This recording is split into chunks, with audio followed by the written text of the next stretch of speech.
नमस्कार, जोहार। झारखंड का एकमात्र सरकारी न्यूज चैनल क्लीन न्यूज में आपका स्वागत है। समस्या किसान से जुड़ा हो या हो पारा शिक्षकों का मुद्दा, हर खबर पर होगी हमारी पैनी नज़र। सभी खबर सिलेक्टेड और काम की है, तो वीडियो के अंत तक बने रहें। साथ ही आप न्यूज को किस गांव या शहर से देख रहे हैं, हमें कमेंट में जरूर बताइए। आज का लाइक है 100 रखते हैं, उम्मीद है कि आप इसे पूरा करेंगे। और रोजाना पंचायत चुनाव का अपडेट पाने के लिए चैनल को सब्सक्राइब कर बेल आइकन को प्रेस करें। तो चलिए जानते हैं आज का मुख्य समाचार। झारखंड के लोगों को मिल रहा है सरकार की इस योजना का लाभ। सीएम हेमंत सोरेन ने कही बड़ी बात। झारखंड में राज्य सरकार की तरफ से आपके अधिकार आपकी सरकार आपके द्वार कार्यक्रम लोगों की समस्याओं का समाधान किया जा रहा है।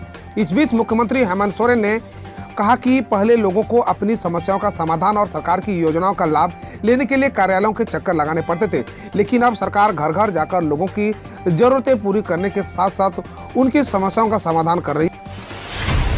झारखंड में सीडी रेशियो में सुधार नहीं, एनपीए रिकॉर्ड स्तर पर। झारखंड राज्य स्तरीय बैंकर समिति की 77वीं त्रैमासिक रिपोर्ट के आंकड़े मानकों पर खरे नहीं उतरे हैं। सीडी रेशियो में गिरावट का दौर जारी है, वहीं एनपीए भी लगातार बढ़ता जा रहा है। सोमवार को रांची में हुई राज्य स्तरीय बैंकर समिति की बैठक में इन आंकड़ों पर चिंता जताई गई। पिछली तिमाही में बैंकों का सीडी रेशियो 39.67% पर पहुंच गया, वहीं एनपीए 9.21% रहा। राज्य स्तरीय बैंकर समिति के झारखंड के महाप्रबंधक बीके मिश्रा ने कहा कि बैंकों का सीडी रेशियो का घटना चिंताजनक है। झारखंड में मिड डे मील के 100 करोड़ कंस्ट्रक्शन कंपनी के खाते में ट्रांसफर, केस ईडी ने कसा शिकंजा। झारखंड सरकार के मिड डे मील योजना के बैंक खाते से 100 करोड़ रुपए के अवैध ट्रांसफर की जांच प्रवर्तन निदेशालय यानी ईडी ने शुरू कर दी है। सोमवार की दोपहर ईडी की टीम ने अरगोड़ा के बंसुधरा इंक्वेल के 10वें तल्ले पर स्थित भानु कंस्ट्रक्शन के संचालक संजय कुमार तिवारी के आवास हुआ अरगोड़ा के ही शिवदयाल नगर स्थित बसंत रेसिडेंसी स्थित दफ्तर में छापेमारी की। ईडी संजय कुमार तिवारी को हिरासत में लेकर पूछताछ कर रही है। ब्लॉक का चक्कर लगाने से लोगों को मिलेगी राहत। अब दुमका की पंचायतों में लगेंगी विभिन्न विभागों में स्टॉल। दुमका जिला के लोगों को अब प्रखंड कार्यालय का चक्कर लगाने से मुक्ति मिलेगी। झारखंड सरकार की महत्वाकांक्षी योजना आपके अधिकार आपकी सरकार आपके द्वार कार्यक्रम के तहत अधिकारियों ने जिला वासियों को पंचायतों में ही विभिन्न विभाग के स्टॉल लगाने की बात कही है, ताकि लोग प्रखंड छोड़ अपने पंचायत क्षेत्र में ही समस्या का समाधान पा सके। झारखंड के सभी विश्वविद्यालयों में नई शिक्षा नीति जल्द होगी लागू। यूजीसी ने सभी कुलपतियों को दिया निर्देश। केंद्र सरकार के निर्देश पर विश्वविद्यालय अनुदान आयोग यानी यूजीसी ने देश में नेशनल एजुकेशन पॉलिसी लागू करने की कार्रवाई शुरू कर दी है। यूजीसी के अध्यक्ष ने सभी विश्वविद्यालय के कुलपति को पत्र भेजकर नई शिक्षा नीति को लागू करने की तैयारी शुरू करने का निर्देश दिया है। साथ ही सभी विश्वविद्यालय में जल्द नेशनल एजुकेशन पॉलिसी सेल स्थापित करने का निर्देश दिया है। यह सेल नीति के सभी आवश्यक पहलुओं का अध्ययन कर इसे लागू करने की दिशा में कार्रवाई करेगा। इसके अलावा सेल समय समय पर इसकी निगरानी करेगा। झारखंड के धनबाद में भीषण सड़क हादसा, एक ही परिवार में 5 लोगों की मौत। धनबाद से एक बड़ी खबर आ रही है। एक भीषण सड़क हादसे में 5 लोगों की मौत हो गई। सभी मृतक एक ही परिवार के हैं। मृतकों में 2 महिलाएं और एक बच्चा शामिल है। घटना गोविंदपुर थाना इलाके के जीटी रोड कालाडी मोड़ पुल के पास की है। जानकारी के मुताबिक रामगढ़ घाटोटाड़ घाटी से JH 2 AM 0996 स्विफ्ट डिजायर पर सवार होकर 2 पुरुष 2 महिला एक बच्ची आसनसोल के लिए जा रहे थे। कार में कुल 5 लोग सवार थे। झारखंड में सरकारी शिक्षक बनता है तो राज्य से मैट्रिक व इंटर पास होना जरूरी, भाजपा को हुई आपत्ति। झारखंड राज्य के हाई स्कूल और +2 विद्यालयों में शिक्षकों की नियुक्ति के लिए तैयार नियमावली को विभागीय स्तर पर मंजूरी मिलने के बाद विरोध और आलोचना तेज हो गई है।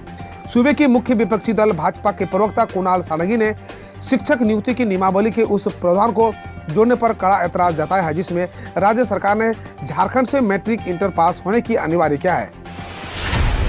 झारखंड में खुल सकते हैं 1ली से 5वीं कक्षा तक के स्कूल, मुख्यमंत्री ने दिए संकेत। संक्रमण में सुधार के बाद सरकारों ने स्कूल को चरणबद्ध तरीके से खोलना शुरू किया है। इसी क्रम में झारखंड में 1ली से 5वीं कक्षा तक के स्कूल खुल सकते हैं। इसमें सरकारी और निजी दोनों प्रकार के स्कूल शामिल है। मुख्यमंत्री हेमंत सोरेन ने निचली कक्षाओं के लिए स्कूल खोलने की अनुमति देने के संकेत दिए हैं। मुख्यमंत्री की अध्यक्षता वाली झारखंड आपदा प्रबंधन प्राधिकार की अगली बैठक इस बार स्वीकृति मिल सकती है। झारखंड में घर में घुसकर 3 युवकों ने किया गैंगरेप, वीडियो वायरल करने की दी धमकी। झारखंड के दुमका से एक गैंगरेप का मामला सामने आया है। बताया जा रहा है कि पीड़िता का पति कश्मीर मजदूरी करने गया था। मौका देखकर गांव के 3 युवकों ने इस घिनौने काम को अंजाम दिया। इतना ही नहीं, युवकों ने पीड़िता को 20,000 रुपए के लिए ब्लैकमेल भी किया। आरोपियों ने महिला को धमकाते हुए कहा कि अगर उन्हें रुपये नहीं दिए तो वो उनकी अश्लील फोटो वायरल कर देंगे। पीड़िता के परिजनों ने इस घटना की सूचना पुलिस को दी। एक अद्भुत झारखंड, इस गांव में 7 फेरे लिए बिना वर्षों से लिव इन में रह रहे हैं कपल्स, बच्चे हो चुके हैं बड़े। आज भारत के मेट्रो सिटी में भी लिव इन रिलेशनशिप में खुलकर रहने की आज़ादी नहीं है। वही झारखंड के एक गांव में वर्षों से लोग बिना शादी के साथ रह रहे हैं। पूर्वी सिंहभूम के इस गांव में अन्य गांवों की तरह लोगों का घर परिवार है, लेकिन इनमें ज्यादातर लोग ऐसे हैं जिनकी पारंपरिक रीति रिवाजों से शादी नहीं हुई है। आपको यह जानकर आश्चर्य होगा कि अब उनके बच्चे भी बड़े हो चुके हैं। ये सभी जोड़े बिना शादी के लिव इन रिलेशनशिप में जिंदगी गुजार रहे हैं। शादी नहीं करने का कारण इन दंपतियों ने अपनी खराब आर्थिक स्थिति को बताया है। आज से गिरेगा रांची का पारा। अगले 3 दिनों तक झारखंड के सभी जिलों में बढ़ेगी ठंड। न्यूनतम तापमान में 4 डिग्री सेल्सियस तक आएगी गिरावट। झारखंड में अगले 3 दिनों में ठंड में बढ़ोतरी होगी। मौसम विभाग की ओर से इनका कारण आसमान का साफ होना बताया है। मौसम विज्ञान केंद्र रांची के सेंटर हेड अभिषेक आनंद ने बताया कि राज्य में आसमान पूरी तरह साफ है। इसके कारण आने वाले 3 दिनों में राज्य के लगभग सभी जिलों के न्यूनतम तापमान में 4 डिग्री सेल्सियस तक की गिरावट देखने को मिल सकती है। इसके ठंड के साथ साथ कनकनी भी बढ़ोतरी होगी। संतोष ट्रॉफी में राज्य सरकार के हस्तक्षेप के बाद AIEFF झारखंड को दे सकता है खेलने की स्वीकृति। झारखंड फुटबॉल संघ को राज्य सरकार के हस्तक्षेप के बाद अंततः आगामी संतोष ट्रॉफी और राष्ट्रीय महिला चैंपियनशिप के लिए फुटबॉल टीम भेजने की स्वीकृति मिल सकती है। अखिल भारतीय फुटबॉल महासंघ ने सोमवार को फैसला दिया था कि गुटों में बटे JAF की किसी टीम को टूर्नामेंट में हिस्सा लेने की स्वीकृति नहीं दी जाएगी, क्योंकि 2 गुटों ने 2 टूर्नामेंट के लिए 4 टीमें भेजी थी। रक्सौल हल्दिया एक्सप्रेस वे बिहार से झारखंड होकर जाएगा पश्चिम बंगाल। नेपाल सीमा पर स्थित बिहार के रक्सौल से हल्दिया तक राज्य का दूसरा एक्सप्रेसवे 6 से 8 लेन का होगा और इसके निर्माण पर 54,000 करोड़ रुपए खर्च होंगे। बिहार के इस दूसरे एक्सप्रेसवे का निर्माण अगले साल से शुरू होगा। यह बिहार के 9 जिलों से होकर गुजरेगी। इनमें पश्चिम चंपारण, पूर्वी चंपारण, मुजफ्फरपुर, सारण, पटना, बिहार शरीफ, शेखपुरा, जमुई और बांका शामिल है। इसके साथ ही एक्सप्रेसवे झारखंड में प्रवेश कर सरैयाहाट, नौनिहार, दुमका से पश्चिम बंगाल के पानागढ़ से हल्दिया पोर्ट चला जाएगा। अब खबर देश विदेश और देश की विभिन्न योजनाओं और झारखंड के पड़ोसी राज्यों से। सपा के एजेंट हैं ओवैसी, माहौल बिगाड़ने की कोशिश की तो हम निपटाना जानते हैं, CM योगी। मुख्यमंत्री योगी आदित्यनाथ ने MIM मुखिया असदुद्दीन ओवैसी को मंगलवार को सीधी चेतावनी दी। कानपुर में बीजेपी की बूथ लेवल मीटिंग को संबोधित करते हुए CM योगी ने ओवैसी को समाजवादी पार्टी का एजेंडा बताते हुए माहौल बिगाड़ने का आरोप लगाया।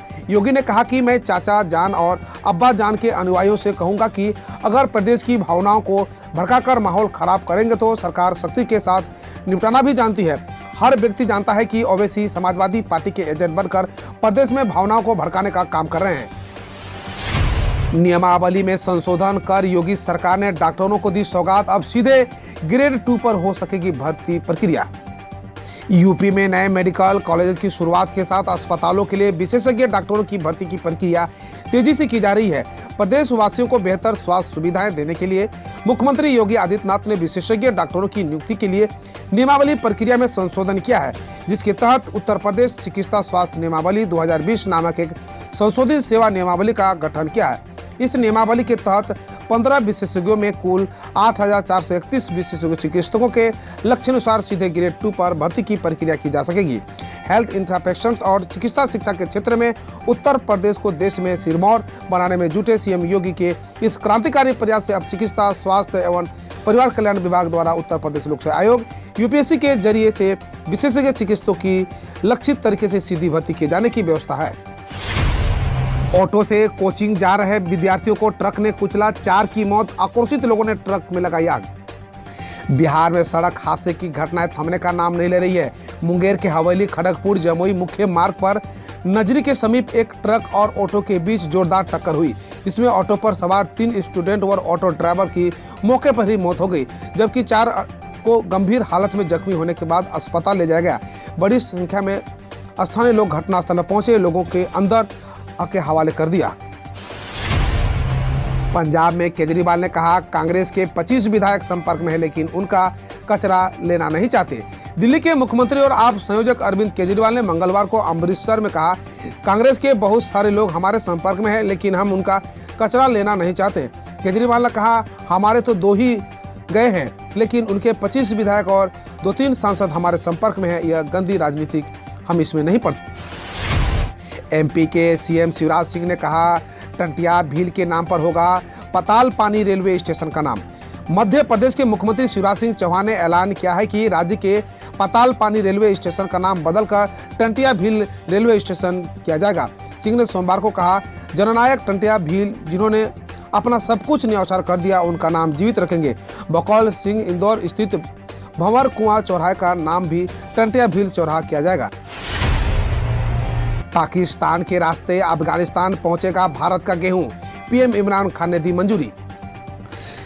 पाकिस्तान प्रधानमंत्री इमरान खान ने घोषणा की है कि उनकी सरकार भारत को अपने क्षेत्र से अफगानिस्तान को मानवीय सहायता के तौर पर 50,000 टन मीट्रिक टन गेहूं भेजने की अनुमति देगी। पाकिस्तान के प्रधानमंत्री कार्यालय के मुताबिक इमरान खान ने कहा कि जैसे ही भारतीय पक्ष के साथ तौर तरीकों की अंतिम रूप दिया जाता है, यह फैसला लागू हो जाएगा। पुष्कर सिंह धामी ने कहा, वर्ष 2025 तक उत्तराखंड को आत्मनिर्भर बनाने का लक्ष्य है। उत्तराखंड के मुख्यमंत्री पुष्कर सिंह धामी ने सीएम आवास में आयोजित बौद्धित्व विचार श्रृंखला आत्मनिर्भर उत्तराखंड के दौरान कहा, हमारी सरकार ने वर्ष 2025 तक उत्तराखंड को आत्मनिर्भर बनाने का लक्ष्य रखा है। सीएम ने आगे कहा, हमारा संकल्प है कि हम लोग सांस्कृतिक परंपराओं और जन भावनाओं के अनुरूप ही आत्मनिर्भर उत्तराखंड के निर्माण को जारी रखेंगे। हम रोज ऐसे ही न्यूज लाते रहेंगे, तो यदि आपने अभी तक क्लीन न्यूज को सब्सक्राइब नहीं किया है तो पहले फटाफट सब्सक्राइब कर लें, साथ ही बेल आइकन को दबा दें ताकि कोई अपडेट मिस ना हो।